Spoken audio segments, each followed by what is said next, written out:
الحمدللہ والصلاة والسلام علی رسول اللہ۔ علی بن ابی طالب رضی اللہ عنہ کو کرم اللہ وجہہ کہنا۔ سوال کیا گیا ہے علی بن ابی طالب رضی اللہ عنہ کو کرم اللہ وجہہ کہنے کا حکم کیا ہے؟ کیا اس میں انہیں باقی صحابہ کرام سے کوئی فضیلت حاصل ہے؟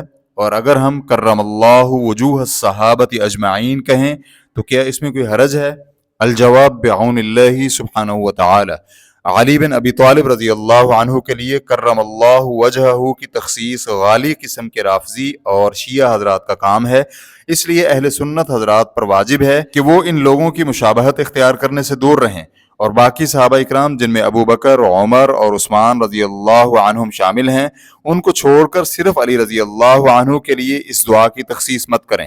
لیکن یہ دعا سب صحابہ اکرام کے لیے استعمال کرنے میں کوئی حرج نہیں۔ یہ ذہن نشین رہے کہ یہ دعا ان دعاؤں میں شامل نہیں جو معصور یعنی احادیث سے ثابت ہیں، اور مسلمانوں میں صحابہ اکرام کے لیے عام، جاری اور ساری ہیں۔ جو عام دعا ہے وہ رضی اللہ عنہم ہے۔ اس دعا کا ذکر قرآن مجید میں بھی ہوا ہے۔ اللہ سبحانہ وتعالی کا فرمان ہے والسابقون الاولون من المہاجرین والانصار والذین اتبعوهم بإحسان رضی اللہ عنہم ورضوا عنہ وأعد لهم جنات تجری تحتها الانہار خالدین فیہا ابدا ذلک الفوز العظیم۔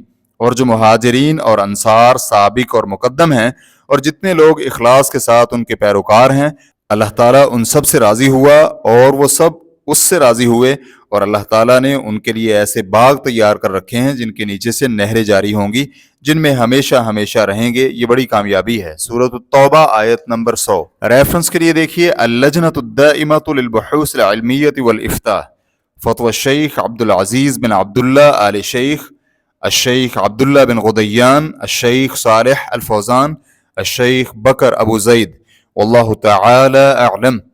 اسلام کیو اے ریکارڈنگز، مؤسسۃ الشیخ محمد صالح المنجد، المملکۃ العربیۃ السعودیہ، فتویٰ نمبر 105474۔ والسلام علیکم ورحمۃ اللہ وبرکاتہ۔